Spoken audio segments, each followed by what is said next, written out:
Good morning all. So in today's class, we will begin the fourth module. So the fourth module is on Laplace transform. So in today's class, we'll introduce what is called Laplace transform and how to find out the Laplace transform. So before we introduce the idea of Laplace transform, so let us look at what does that mean. Okay. So we all know different kind of operators. So you have different operations. Okay. അപ്പോൾ നമുക്ക് differentiation operation ഉണ്ട്. There is operation of integration. So if you have the operation of differentiation, so when you take d f of x, so corresponding to the function f of x, so if I take the derivative of f of x, so that will give me a different function f dash of x. So corresponding to the function f of x, we are going to get another function f dash of x. ഇനി അതുപോലെ if you have integration, okay, so if I am defining my operation to be of this form, so integral of f of x is, so I am interested in finding integral 0 to x f of t dt. So corresponding to the input function f of x under the operation integration, so you are going to get this output function. So similarly, we can define different type of operations or what is called transformations. Now basic feature of each transformation is that it operates on a function to produce other functions. So each transformation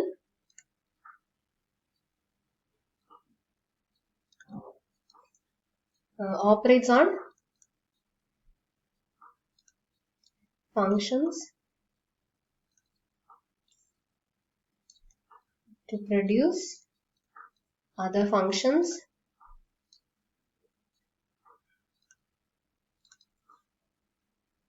and the transformation is not always defined. അപ്പോൾ നമ്മൾ ആദ്യത്തെ transformation എടുക്കുമ്പോൾ, so here d of fx equal to f dash of x provided your f of x is a differentiable function. But differentiable അല്ലാത്ത ഒരു function, this transformation doesn't make sense. So here also in the second one, the function should be integrable. Then only you will get another function. So here the function which is produced is called as transform of f of x under the corresponding transformation. So in these examples,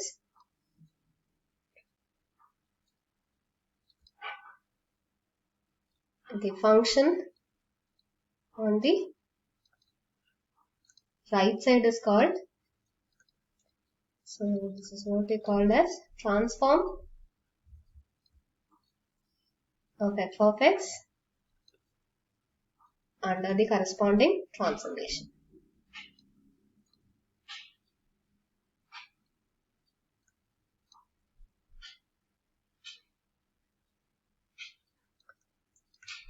So this is the transform of this transformation. So transform is f dash of x and this transform is integral 0 to x f of t dt.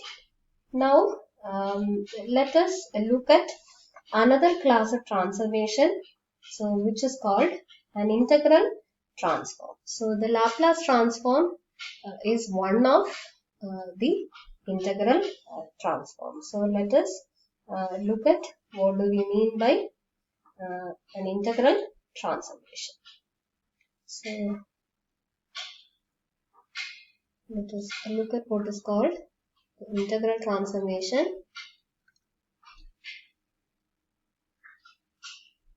So consider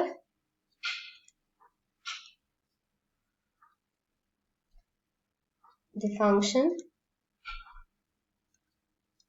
f of x defined on a finite or infinite interval a less than or equal to x less than or equal to b, and choose a fixed function k of px of the variable x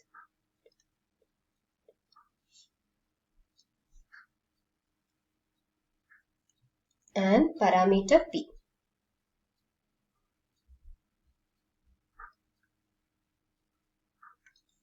Then the general integral transformation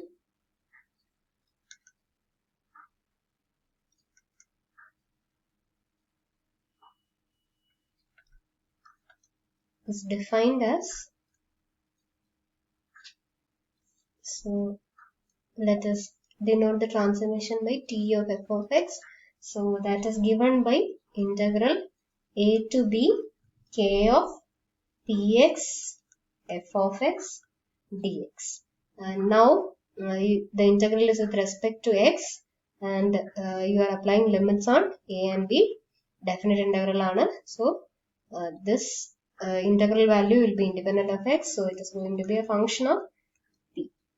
So a transformation of this form is called an integral transformation. So corresponding to the function f of x, we are obtaining the transform integral a to b k p of x f of x dx. So such a transformation is called an integral transformation. There are different integral transformations. So we get different integral transformations where this k value is different. So in general, k of px is called the kernel of the transformation. Now we get different transformations when you have different kernels. So the function k of px is called the kernel of the transformation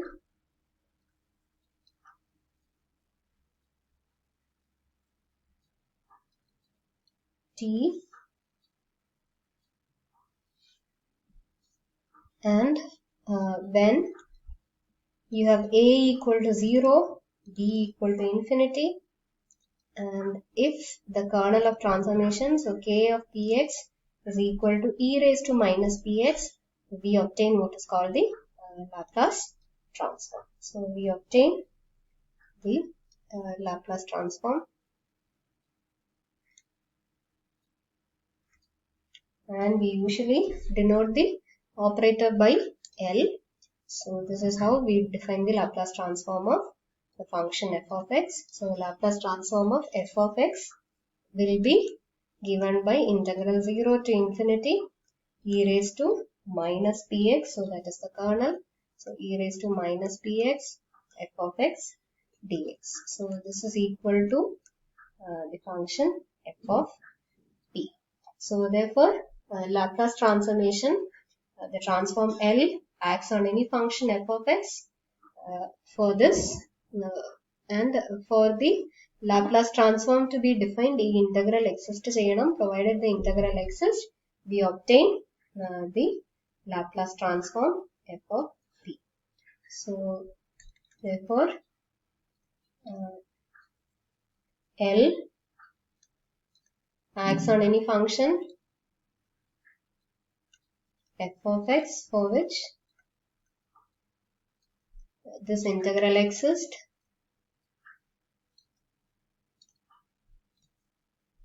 and produces its Laplace transform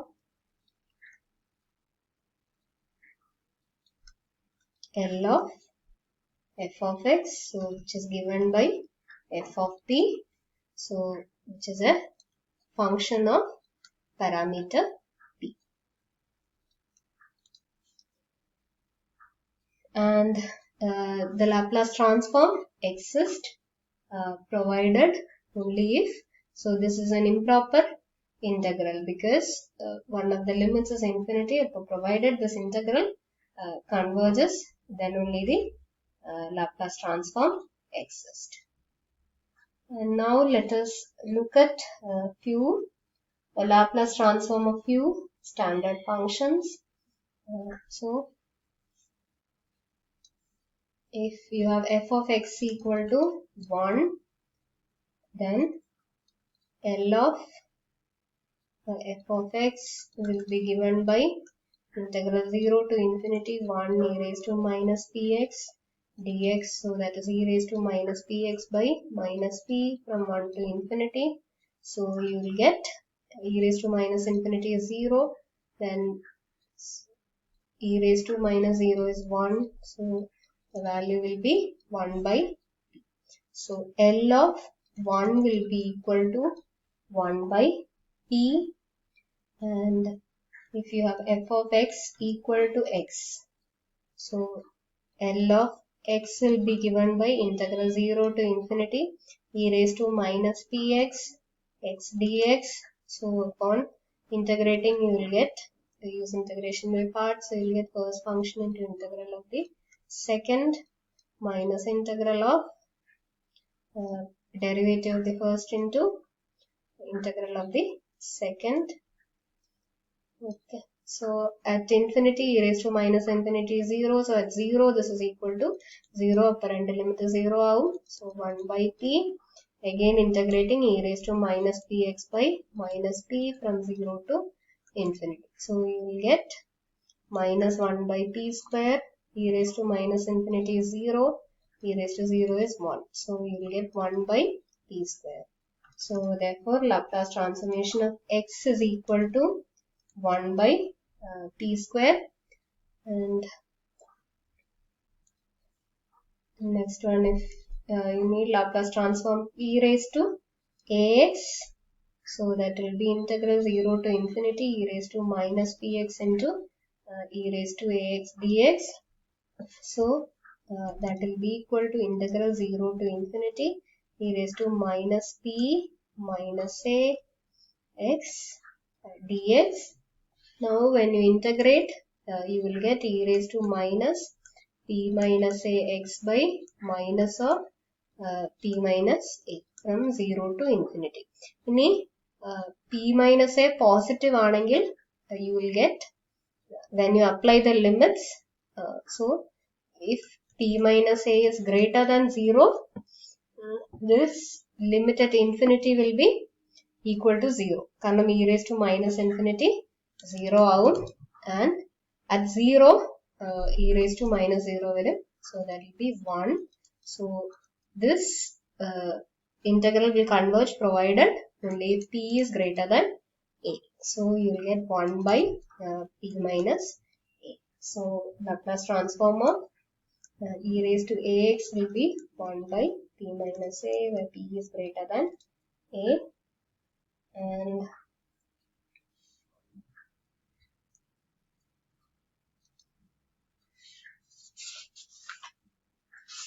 then let us look at Laplace transform of x raised to n.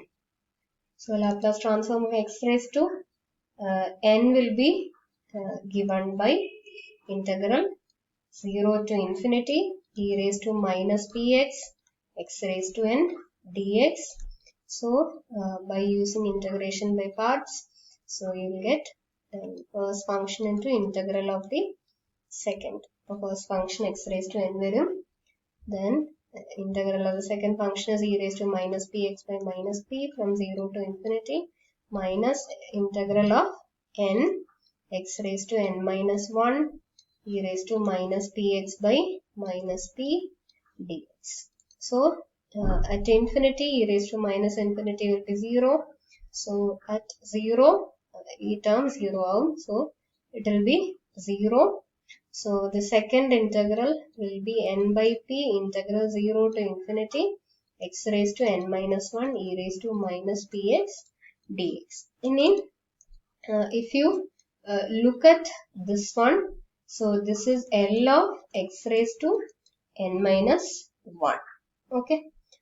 So L of x raised to n ennu parayna n by p, L of x raised to n minus 1 kittum.